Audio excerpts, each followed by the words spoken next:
Forest ಅಧಿಕಾರಿಗಳು ಒಂದು ರೀತಿಯ ಡಕಾಯಿತ ಥರ ಬಂದು ಒಂದು ಪೈಶಾಚಿಕ ಕೃತ್ಯವನ್ನು ಮಾಡಿದ್ದಾರೆ. ಯಾವ ರೀತಿ ಅಂತಂದರೆ ಹೆಂಗೆ ಚಿಕ್ಕ ಮಕ್ಕಳನ್ನ ಕಡ್ದಾಕಿದ ಅದೇ ರೀತಿಯಲ್ಲಿ ಪಾಪ ಇವರು ಬೆಳೆಸಿದಂತಹ ಅಡಿಕೆ ಮರವನ್ನೆಲ್ಲ ಕಡ್ದಾಕಿದೆ. ಇದು ದಪ್ಪ ಇದೆ ನೋಡಿ. ಇವರು 1980ನೇ ಇಸ್ವಿಗಿಂತ ಮುಂಚಿಂದನೂ ಕೂಡ ಇಲ್ಲಿ ತೋಟ ಮಾಡ್ಕೊಂಡು ಬಂದಿದ್ದಾರೆ. ನಿಮ್ಗೆ ಕಾಣುತ್ತೆ, ಇಲ್ಲಿದೆ, ಆ ಕಡೆಗಿದೆ, ಎಲ್ಲವನ್ನು ಕೂಡ ಬರ್ಬರವಾಗಿ ಕಡ್ದು ಹಾಕಿದ್ದಾರೆ. ಇದು ಯಾವ ನ್ಯಾಯ? ಇದು ಯಾರಾದರೂ ಅರಣ್ಯ ಉಳಿಸೋರು ಮರವನ್ನು ಕಡಿಬೋದಾ?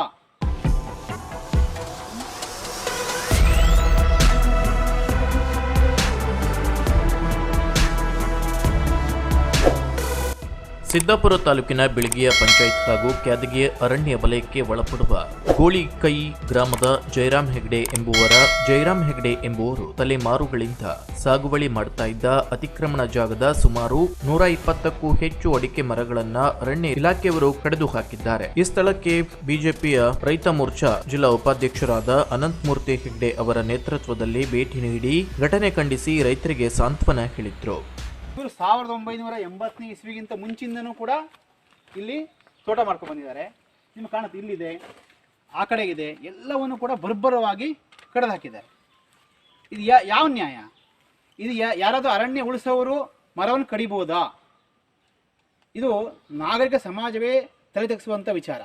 ನಿನ್ನೆ ರೈತರ ದಿನಾಚರಣೆ ಆಗಿ ರೈತರಿಗೆ ಯಾವ ರೀತಿಯ ಉಡುಗೊರೆ ಕೊಡಲಿಕ್ಕೆ ಹೊರಡ್ತಾ ಇದ್ದೀರಿ ಅನ್ನೋದನ್ನು ನಾವು ಪ್ರಶ್ನೆ ಮಾಡಬೇಕಾಗ್ತದೆ. ಯಾವುದೇ ಕಾನೂನಾದರೂ ಕೂಡ ಅದು ನಮ್ಮ ರಕ್ಷಣೆಗೆ ಇರುವಂಥದ್ದೇ ವಿನಃ ಈ ರೀತಿ ಮರ ಕಡಿದು ದಬ್ಬಾಳಿಕೆ ಮಾಡಲಿಕ್ಕೆ ಇರುವಂಥದ್ದಲ್ಲ. ಯಾವ್ಯಾವುದೋ ನಿನ್ನೆ ಮೊನ್ನೆ ಮಾಡಿದ್ರೆ ನೀವು ಬಂದು ಏನೋ ದಾಳಿ ಮಾಡಿ ಒಪ್ಕೋಬೋದು. ಇಷ್ಟೆಲ್ಲ ವರ್ಷ 30-40 ವರ್ಷ ಆಗಿದ್ದು ತೋಟಕ್ಕೆ ಒಂದು ಅಡಿಕೆ ಮರ ಕಡಿತೀರಿ. ಸ್ವಾಮಿ, ನೀವು ಅಡಿಕೆ ಮರ ಕಡಿಲಿಕ್ಕೆ ಪರ್ಮಿಷನ್ ಕೊಟ್ಟವ್ರು ಯಾರು? ನಿಮಗೆ ಯಾವ ಆ್ಯಕ್ಟಲ್ಲಿ ಅಡಿಕೆ ಮರ ಕಡಿಬೋದು ಅಂತಿದೆ ಅದನ್ನ ಫಸ್ಟ್ ಹೇಳಿ. ಇಲ್ಲಿ ಅಡಿಕೆ ಮರ ಕಡಿದ್ರಿ, ಮತ್ತೆ ಯಾವುದೋ ಮತ್ತಿ ಮರ ಇದೆ, ಈ ಗೊಬ್ಬರ ಗಿಡ ಇದೆ, ಗೊಬ್ಬರ ಗಿಡ ಕಡ್ದಿಲ್ಲ, ಹಣ್ಣುಗಳ ಮರ ಇದೆ, ತೆಂಗಿನ ಮರ ಇದೆ, ಹೆಬ್ಬೆಲ್ಸ್ ಮರ ಇದೆ, ಯಾವುದು ಕಡಿಯಲ್ಲ ನೀವು. ಈ ಸಂದರ್ಭದಲ್ಲಿ ಮಾತನಾಡಿದ ಬಿಜೆಪಿ ಜಿಲ್ಲಾ ರೈತ ಮೋರ್ಚಾ ಉಪಾಧ್ಯಕ್ಷರಾದ ಅನಂತಮೂರ್ತಿ ಹೆಗ್ಡೆ ಅವರು ಮಾತನಾಡಿ, ಅರಣ್ಯ ಉಳಿಸುವವರೇ ಈ ರೀತಿ ದೌರ್ಜನ್ಯ ನಡೆಸಿದ್ರೆ ರೈತರು ಎಲ್ಲಿಗೆ ಹೋಗಬೇಕು? ಅರಣ್ಯ ಇಲಾಖೆಯವರಿಗೆ ಮರಗಳನ್ನ ಕಡಿಯುವ ಅಧಿಕಾರವನ್ನ ನೀಡಿದವರು ಯಾರು? ರೈತರ ದಿನಾಚರಣೆಯ ದಿನವೇ ಈ ರೀತಿ ಕೃತ್ಯ ಮಾಡಿರುವಂತದ್ದು ಎಷ್ಟರ ಮಟ್ಟಿಗೆ ಸರಿ? ಈ ದುರುದ್ದೇಶದ ಹಿಂದೆ ಯಾರ ಕೈವಾಡೆ ಇದೆ ಎಂಬುದನ್ನ ತಿಳಿದು ಬರ್ತಾ ಇಲ್ಲ. ನಮ್ಮ ಜಿಲ್ಲೆಯ ರೈತರನ್ನ ಶಾಂತ ಸ್ವಭಾವದರೆಂದು ಕಡೆಗಣಿಸಬೇಡಿ, ರೈತರನ್ನ ಒಕ್ಕಲೆಬ್ಬಿಸಬೇಡಿ. ಉಗ್ರ ಹೋರಾಟಕ್ಕೂ ನಮ್ಮ ರೈತರು ಹಿಂಜರಿಯುವುದಿಲ್ಲ. ಆದ್ದರಿಂದ ಆಗುವ ಪರಿಣಾಮವನ್ನ ನಿಮ್ಮ ಇಲಾಖೆಯು ಸಹಿಸಲು ಸಾಧ್ಯವಿಲ್ಲ. ಸಂಪೂರ್ಣ ಹೊಣೆಯನ್ನ ನೀವೇ ಭರಿಸಬೇಕಾಗುತ್ತದೆ. ಮರ ಕಡಿಯುವ ಪ್ರಕ್ರಿಯೆಯಲ್ಲಿ ತೊಡಗಿಕೊಂಡಿರುವ ಅಧಿಕಾರಿಗಳ ವಿರುದ್ಧ ಕಾನೂನು ಕ್ರಮ ತೆಗೆದುಕೊಳ್ಳುತ್ತೇವೆ. 1980ರ ಪೂರ್ವದಿಂದ ಸಾಗುವಳಿ ಮಾಡಿಕೊಂಡು ಬಂದಿದ್ದ ತೋಟ ಇಂದು ನಾಶವಾಗಿದೆ. ಅಲ್ಲಲ್ಲಿ ಬೇರೆ ಬೇರೆ ಜಾತಿಯ ಮರಗಳನ್ನ ಬಿಟ್ಟು ಅಡಿಕೆ ಮರಗಳನ್ನ ಸಂಪೂರ್ಣ ಕಿತ್ತೆಸೆಯಲಾಗಿದೆ. ರೈತರಿಗೆ ಮಾಡಿದ ಅನ್ಯಾಯ ಎಂದರು. ಅಂದ್ರೆ ಅಡಿಕೆ ಮರ ಅಷ್ಟೇ ಕಡಿತೀರಿ? ನಿಮ್ಮ ಉದ್ದೇಶ ಏನು? ಯಾರು ನಿಮ್ಮ ಹಿಂದೆ ಇದ್ದಾರೆ? ಯಾರು ಕುಮ್ಮಕ್ಕು ಕೊಡ್ತಾ ಇದ್ದಾರೆ ಅನ್ನೋದನ್ನು ನಾವು ಪ್ರಶ್ನೆ ಮಾಡಬೇಕಾಗ್ತದೆ. ಮತ್ತು ಇದೇ ರೀತಿ ಆದರೆ ಒಂದೆರಡು ಕೇಸಲ್ಲ, ಸುಮಾರು ಕೇಸ್ ಆಯಿತು. ಸುಮಾರು ನನ್ನ ಗಮನಕ್ಕೆ ಒಂದು 8-10 ಕೇಸ್ ಬಂದಿದೆ. ಪಾಪ ಕೆಲವು ಕಡೆ ಎಲ್ಲ ಅಂಗಲಾಚಿದ್ದಾರೆ, ಕಾಲಿಡ್ಕೊಂಡಿದ್ದಾರೆ, ಕಡಿಬೇಡಿ ಅಂತೇಳಿ. ಮೊನ್ನೆ ಒಬ್ಬರು ಮಂಜುನಾಥ್ ನಾಯ್ಕ ಅಂತೇಳಿ ಕಲ್ಲೂರು ಅವ್ರು ಕಾಲಿಡ್ಕೊಂಡಿದ್ದಾರೆ. ಕಾಲಿಡ್ಕೊಂಡ್ರು ಕೂಡ ಇವರು ಬಿಡದೆ ಬಂದು ಅವ್ರ ಮುಂದೆ ಕಡ್ದಾಕಿದ್ದಾರೆ.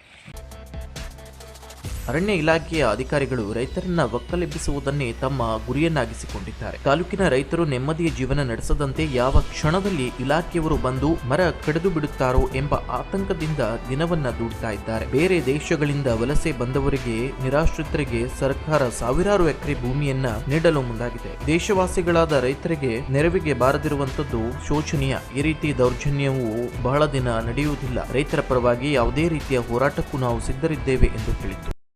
ಎಕ್ಸಾಕ್ಟ್ ಆದೇಶ ಕಾಪಿ ಏನಿದೆ ಇವರಿಗೆ ಅಂತ ತಾವುಗಳು ದಯವಿಟ್ಟು ತಗೊಂಡೋದನ್ನ ಸಾರ್ವಜನಿಕರಿಗೆ ಒದಗಿಸ್ಕೊಡ್ಬೇಕು ಅಂತ ನಾನು ಕೇಳ್ಕೊಳ್ತೇನೆ. ಯಾಕಂದರೆ ಅತಿಕ್ರಮಣ ಖುಲ್ಲಾಗೊಳಿಸುವಿಕೆ ಅಂತಂದರೆ ಇದು ಡಿಫಾರೆಸ್ಟೈಸೇಷನ್ ವಿರುದ್ಧದ ಒಂದು ಪ್ರಕ್ರಿಯೆಯ ಭಾಗ. ಇದು ಒಂದು ಡಿಫಾರೆಸ್ಟೇಷನ್ ನಮ್ಮ ಭಾರತದಲ್ಲಿ ಒಂದೇ ಅಲ್ಲ, ಭಾಳಷ್ಟು ರಾಷ್ಟ್ರಗಳಲ್ಲಿ ಇದೆ ಅದು ಚಾಲ್ತಿಯಲ್ಲಿ. ಡಿಫಾರೆಸ್ಟೇಷನ್ ಅವ್ರು ಮಾಡೋದ್ರ ಬಗ್ಗೆ ಅಥವಾ ಫಾರೆಸ್ಟ್ ಡೆವಲಪ್ಮೆಂಟ್ ಮಾಡೋದ್ರಿಗೆ ಯಾವ ರೈತಂದು ಅದಕ್ಕೆ ವಿರೋಧ ಇಲ್ಲ. ಆದರೆ ಅತಿಕ್ರಮಣ ಖುಲ್ಲಾಗೊಳಿಸೋಕೆ ಹೇಳ್ತೀವಿ ಒಂದು ಪದದ ಅರ್ಥವನ್ನು ಒಂಥರ ವಿಕೃತಿ ಮಾಡ್ದಂಗೆ ಇದೆ ಅಂತ ಅನ್ನಿಸ್ತದೆ. ಯಾಕಂದ್ರೆ ನೀವು ನೋಡಿ ಪ್ರಕ್ರಿಯೆ ಏನಾಗಿದೆ ಅಂದರೆ, ನಾವು ನಿನ್ನೆ ಬಂದರು ಬೇಲಿ ಕಡಿದ್ರು, ಇವರು ನೆಟ್ಟಂತ ಅಡಿಕೆ ಮರ ಕಡಿದ್ರು, ಹೋಗ್ಬಿಟ್ರು. ಈಗ ಆಯಿತು, ನಿಮ್ಮ ಜಾಗ ಅಲ್ಲ ಇದು, ನೀವು ಜಾಗ ವಶಪಡಿಸ್ಕೊಳ್ತಾ ಇದ್ದೀರಲ್ಲ, ನಿಮ್ಮ ಜಾಗವನ್ನು ಹೆಂಗೆ ಇಟ್ಕೋಬೇಕು ನೀವು ಮುಂದೆ? ನೀವು ಅದಕ್ಕೊಂದು ಬೌಂಡ್ರಿಯನ್ನು ಹಾಕಿ ಅಲ್ಲಿದ್ದಂತಹ ಅದು ಯಾವುದೂ ಇರಲಿ, ಯಾಕಂದರೆ ಫಾರೆಸ್ಟ್ ಜಾಗದಲ್ಲಿ ಎಲ್ಲೂ ಇರಲಿ ರೈತನಿಗೆ ಗಿಡ ನೆಡ್ತಕ್ಕಂಥ ಹಕ್ಕಿದೆ. ರೈತನಿಗೆ ಗಿಡ ನೆಡ್ತಕ್ಕಂಥ ಹಕ್ಕಿದೆ. ಒಂದು ವೇಳೆ ಅದು ರೈತಂದು ಅಲ್ಲ ಅಂತಂದರೆ, ಈಗ ಉದಾಹರಣೆಗೆ 2 ಜನರ ನಡುವೆ ಲ್ಯಾಂಡ್ ಡಿಸ್ಪ್ಯೂಟ್ ಬಂದಾಗ ನಿಂದಲ್ಲ ಅಂತಂದ್ರೆ ಏನಾಗ್ತದೆ, ನಮ್ಮ ಲಾ ಏನು ಹೇಳ್ತದೆ ಅಂದರೆ ಇದು ಇವಂದು ಅಂತ ಕ್ಲಿಯರ್ ಡಿಫಿನೇಷನ್ ಮಾಡಿ RTCಲೂ ಮಾಡಿಕೊಡ್ತದೆ. ಅದರ ಅರ್ಥ ಇವಂದು ಅಲ್ಲ ಅಂದ್ರೆ ಅವಂದು ಮರಗಳನ್ನು ಕಡಿ ಅಂತ ಅರ್ಥದು ಎಲ್ಲಿದೆ, ಯಾವ ಆ್ಯಕ್ಟಲ್ಲಿದೆ, ಯಾವ ಲಾದಲ್ಲೂ ಕೂಡ ಇಲ್ಲ ಅದು. ಯಾಕಂದರೆ ಅಡಿಕೆ ಮರ ಕಡಿದ್ರೆ ಅದು ಆಗ್ತಕ್ಕಂಥ ನೋವಿದೆಯಲ್ಲ, ಅದು ನೆಟ್ಟ ರೈತನಿಗೆ ಮಾತ್ರ ಗೊತ್ತಾಗುತ್ತೆ. ಇವ್ರು ಬಂದು ಈ ಥರ ವಿಧ್ವಂಸಗೊಳಿಸಿಕೆ, ಈಗ ಅನಂತಮೂರ್ತಿಯವ್ರು ಹೇಳ್ದಂಗೆ ಈಗ ಬಂದು ಒಂಥರ ದಾಳಿ ಮಾಡಿ ಬೇಲಿ ಎಲ್ಲ ಕಡಿದು ಹೋಗಿ ಮಾರನೇ ದಿವಸ ಇವರು ನಾಪತ್ತೆ.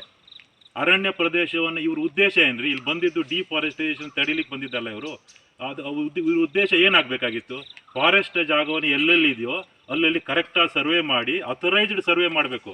ಇಲ್ಲಿ ನೋಡ್ರಿ, ಇಲ್ಲಿ ಫಾರೆಸ್ಟ್ ಗಡಿ ಹೇಳಲಿಕ್ಕೆ ಇವರ ಮನೆಯವರು ಪಾಪ ನಿನ್ನೆ ಕೇಳಿದ್ರಂತೆ, ಫಾರೆಸ್ಟ್ ಗಡಿ ಹೇಳಿ ಎಲ್ಲಿದೆ ತೋರಿಸ್ಕೊಡ್ರಿ ಅಂತ.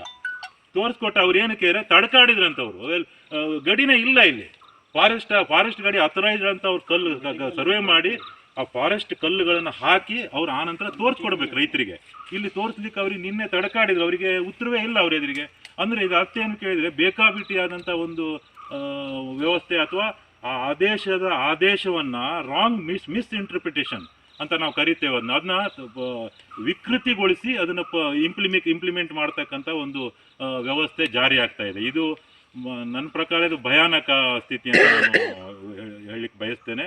ಸೊ ಇದರ ವಿರುದ್ಧ ಉಗ್ರ ಹೋರಾಟವನ್ನಂತೂ ಮಾಡಲೇಬೇಕಾಗ್ತದೆ. ಯಾವ ಸಂದರ್ಭದಲ್ಲಿ ಬಿಜೆಪಿಯ ಪ್ರಮುಖರಾದ ರಾಘವೇಂದ್ರ ಶಾಸ್ತ್ರಿ, ಮಂಡಲ ಪ್ರಧಾನ ಕಾರ್ಯದರ್ಶಿ ತೋಟಪ್ಪ ನಾಯ್ಕ್, ರೈತ ಸಂಘದ ಜಿಲ್ಲಾಧ್ಯಕ್ಷ ಕಿರಿಯಪ್ಪ ನಾಯ್ಕ್, ಕೃಷ್ಣಮೂರ್ತಿ ನಾಯ್ಕ್, ಆದರ್ಶ ಪೈ, ಅಣ್ಣಯ್ಯ ನಾಯ್ಕ್ ಕಡಗೇರಿ, ವಿಜಯ ಹೆಗಡೆ. Koojalli Times News, Siddapur. ಕುತೂಹಲಕಾರಿ ಮಾಹಿತಿಗಾಗಿ ಕೂಜಳ್ಳಿ ಟೈಮ್ಸ್ ಚಾನೆಲ್ಗೆ ಸಬ್ಸ್ಕ್ರೈಬ್ ಆಗಿ, ಪಕ್ಕದಲ್ಲಿರುವ ಬೆಲ್ ಐಕಾನ್ ಅನ್ನು ಪ್ರೆಸ್ ಮಾಡಿ.